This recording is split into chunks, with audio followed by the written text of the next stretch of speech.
हाँ जी, अस्सलाम वालेकुम बच्चे। आज हम पढ़ने जा रहे हैं नम्स में जो एवोल्यूशन के टॉपिक एक्स्ट्रा ऐड हैं, एविडेंसेस ऑफ एवोल्यूशन। इसमें सबसे पहला हम एविडेंस पढ़ते हैं कंपैरेटिव एनाटॉमी। इस एविडेंस का ये मतलब है कि जब हम लिविंग ऑर्गेनिज्म की एनाटॉमी को कंपेयर करते हैं तो हमें एवोल्यूशन के एविडेंसेस मिलते हैं। सबसे पहले इसमें कंसेप्ट है होमोलॉगस स्ट्रक्चर। ऐसी स्ट्रक्चर जो कि स्ट्रक्चरली सिमिलर होती हैं लेकिन फंक्शनली डिफरेंट होती हैं, उन स्ट्रक्चर्स को बोलते हैं होमोलॉगस और इस अमल को बोलते हैं होमोलॉजी। जैसा आप देखती हैं इंसानों के बाजू हो गए, 4 legs of horse, cats, dogs, cats और हॉर्स की जो अगली टांगे होती हैं उनको देख लें। मैमल्स जो विंग्स ऑफ बैट के आप विंग्स देख लें। विंग्स ऑफ चमगादड़ के आप विंग्स देख लें।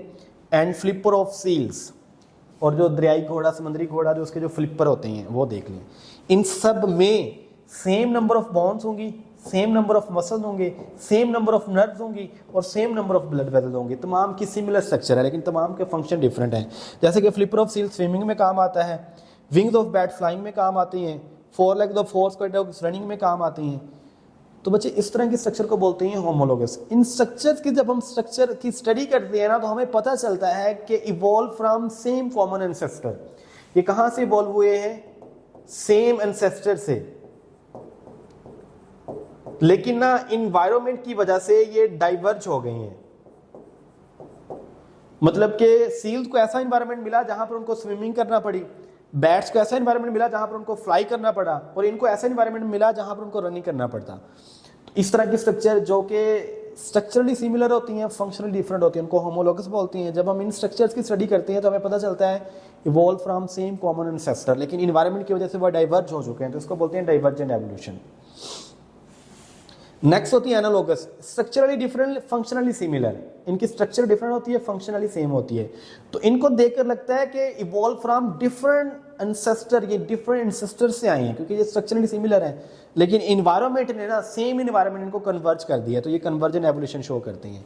जैसे कि विंग्स ऑफ बैट है, विंग्स ऑफ बर्ड्स है, इन तीनों की स्ट्रक्चर बिल्कुल डिफरेंट है लेकिन सारे के सारे किस काम आते हैं? फ्लाइंग के। तो सेम इन्वायरमेंट इनको कन्वर्ज कर दिया है, तो बच्चे इसको कन्वर्जेंट एवोल्यूशनिज्म को बोलते हैं analogy. Next concept vestigial organ.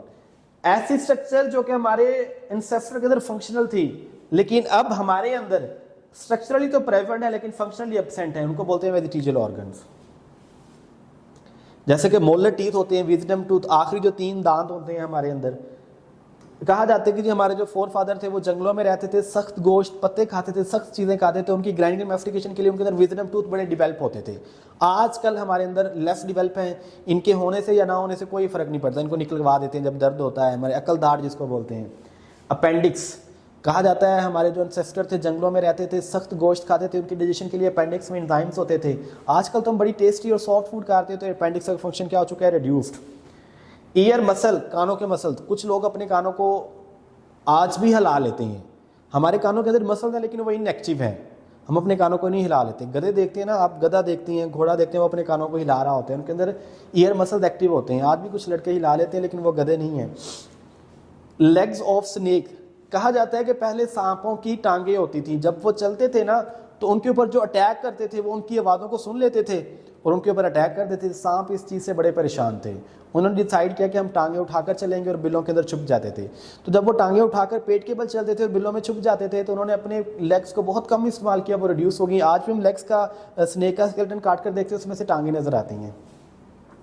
Legs of whale. Whale एक मैमल है, ये पहले वॉक करती थी, चलती थी, कोई इन्वायरमेंट में मॉडिफिकेशन आती है जिसको समुद्रों में जाना पड़ता है, वहाँ पर वो स्विमिंग परफॉर्म की, लेग्स का इस्तेमाल कम किया। आज भी इसकी लेग्स होती हैं लेकिन वो काम नहीं कर रही होती। That's are the vestigial organ. Next evidence है कंपैरेटिव एम्ब्रियोलॉजी। बच्चे जब हम लिविंग ऑर्गेनिज्म को एम्ब्रियो बेस पे, एम्ब्रियोनिक लेवल पे स्टडी करते हैं तो हमें एविडेंसेस बहुत क्लियर कट मिलते हैं एवोल्यूशन के। इसके बारे में स्टडी बहुत ज़्यादा किया है, कार्ल वॉन बॉय ने, हैकेल ने बायोजेनेटिक लॉ भी बनाया इन्होंने। आप एग्जाम्पल देखें, तमाम एनिमल्स के अंदर सबसे पहले क्या बनता है? जाइगोट। दैट्स व्हाई कोई पूछे which one of the following is the unicellular ancestor of all animal, तमाम एनिमल का यूनिसेलुलर एंसेस्टर क्या होगा? जाइगोट होगा। जाइगोट से मरूला बनता है, तमाम एनिमल के अंदर ब्लास्टुला बनता है जो कि डिप्लोब्लास्टिक होता है। 2 लेयर्स वाला जो एम्ब्रियो होता है उसको क्या बोलते हैं? डिप्लोब्लास्टिक। तो कोई आपसे पूछे कि विच one of the following is the diploblastic ancestor of all animals? Blastula.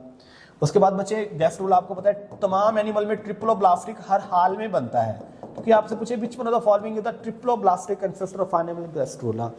इसके अलावा जब आप तमाम कोऑर्डिनेट्स को देखते हैं एम्ब्रियोनिक लेवल पे, आपको तमाम कोऑर्डिनेट्स में डोर्सल साइड पे डोर्सल होलो सीएनएस मिलेगा, तमाम में आपको नोटोकॉर्ड मिलेगी, तमाम में आपको गिल स्लिट्स या फ्रेंजल स्लिट्स मिलेंगी, और तमाम में आपको पोस्ट एनल टेल मिलेंगी। जब लेकिन वो कंप्लीट एडल्ट बनते हैं तो उनके अंदर मॉडिफिकेशन आती हैं। कुछ के अंदर पोस्ट एनल टेल को फुली डेवलप कर दिया जाता है, हमारे अंदर फुली रिड्यूस कर दिया जाता है। नोटोकॉर्ड को कुछ में रिमूव किया जाता है, कुछ में वर्टिब्रल कॉलम में कन्वर्ट किया जाता है, कुछ में जो गिल स्लिट्स होती हैं जिसको फ्रेंजल स्लिट्स भी बोलते हैं, जैसे कि फिशेज में गिल स्लिट्स को किस में कन्वर्ट किया जाता है, गिल्स में, जबकि मैमल्स में गिल स्लिट्स को किस में कन्वर्ट किया जाता है, यूस्टेशियन ट्यूब में।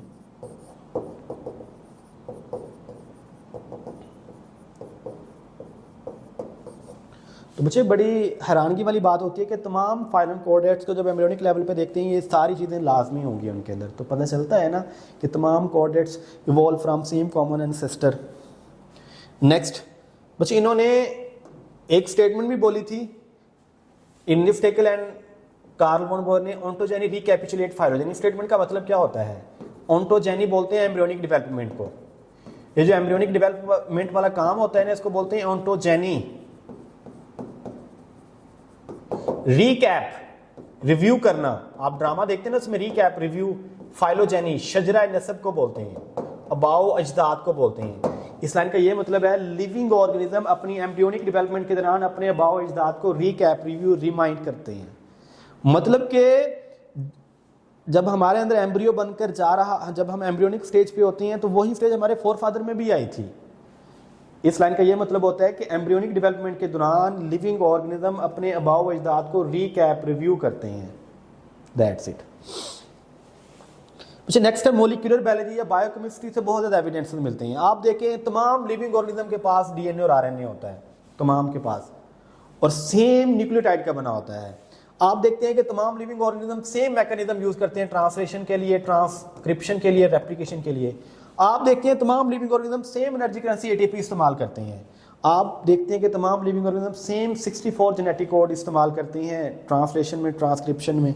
आप देखते हैं तमाम एरोबिक लिविंग ऑर्गेनिज्म के पास साइटोक्रोम सी प्रोटीन होती है। तो ये क्लियर कट एविडेंस है एवोल्यूशन के।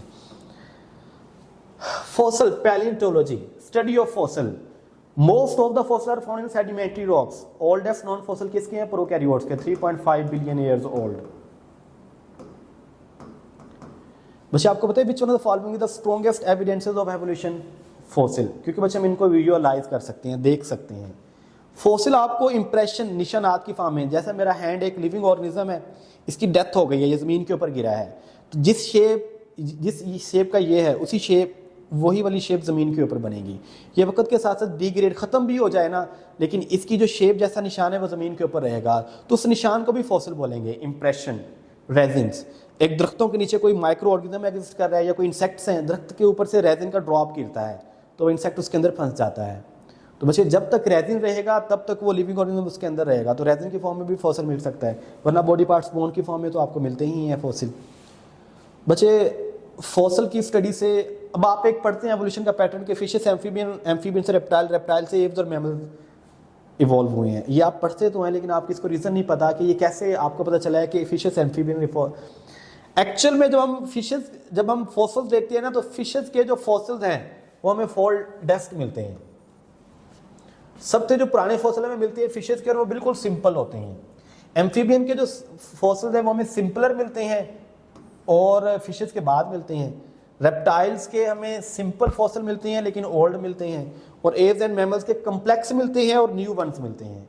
तो एवोल्यूशन का पैटर्न भी यही होता है कि सबसे पहले सिंपल, सिंपलर, सिंपल, कॉम्प्लेक्स, और जब हम इनके फॉसिल की स्टडी करते हैं तो वही पैटर्न नजर आता है कि सबसे ज़्यादा सिंपल फिशेस के होती हैं, उससे थोड़े से कॉम्प्लेक्स एम्फीबियन के, उससे थोड़े से कॉम्प्लेक्स रेप्टाइल के, और सबसे ज़्यादा कॉम्प्लेक्स एव एंड मैमल के। रेप्टाइल से एव एंड मैमल की पैरेलल एवोल्यूशन हुई है, ये याद रखना है। बच्चे ईस्ट जर्मनी में एक हमें फॉसिल बर्ड आर्चियोप्टेरिक्स के फॉसिल मिलते हैं और उसकी कैरेक्टरिस्टिक दोनों रेप्टाइल और बर्ड से मिलती हैं, और हमें पता चलता है कि रेप्टाइल से बर्ड्स इवॉल्व हुए हैं। इसके अलावा जो इयोहिपस से इकस बोलते हैं मॉडर्न डे हॉर्सेस को, मॉडर्न डे हॉर्सेस की जो एवोल्यूशन है वो इयोहिपस से हुई है। ये सारे फॉसिल रिकॉर्ड से पता चलता है। और आखिर में है जी biogeography. Distribution of living organism in different region of the world is known as biogeography. ये फर्स्ट आइडिया था बच्चे जिसने डार्विन को इन्फ्लुएंस किया था कि वो एवोल्यूशन के बारे में बोले। फर्स्ट आइडिया जिसने डार्विन को कायल किया था। डार्विन ने देखा कि साउथ अमेरिका में रैबिट नहीं होते, हालांकि साउथ अमेरिका में रैबिट्स के लिए एनवायरनमेंट बिल्कुल सूटेबल है। उसने बोला था ऑस्ट्रेलिया में, अब हम देखते हैं ऑस्ट्रेलिया में सिर्फ कैंगरो जो होते हैं वो सिर्फ और सिर्फ ऑस्ट्रेलिया में होते हैं, न्यूजीलैंड में कोई सांप नहीं होता। अब कैंगरो यहाँ पर भी सर्वाइव कर सकती हैं, लेकिन यहाँ पर कैंगरो होता क्यों नहीं है? वो कहता है कि जो लिविंग ऑर्गेनिज्म हुए हैं ना, ये जो रैबिट्स हैं ये किसी और ओरिजिन में इवॉल्व हुए हैं, किसी और ओरिजिन में इनकी जनरेशन हुई है। अब ये साउथ अमेरिका में इस वजह से नहीं आ सके कि बैरियर आ जाता है दरमियान में, बहुत बड़ा समंदर। अब कैंगरो यहाँ पर क्यों नहीं होते? क्योंकि कैंगरियो वहीं पर इवॉल्व हुए हैं और वो यहाँ पर इसलिए नहीं आ सके, दरमियान में एक बहुत बड़ा समंदर है। तो बायोजियोग्राफी फर्स्ट आइडिया था जिसने डार्विन को क्या किया था, इन्फ्लुएंस किया था कि एवोल्यूशन के बारे में बोले। बच्चे ये थे एविडेंसेस ऑफ एवोल्यूशन।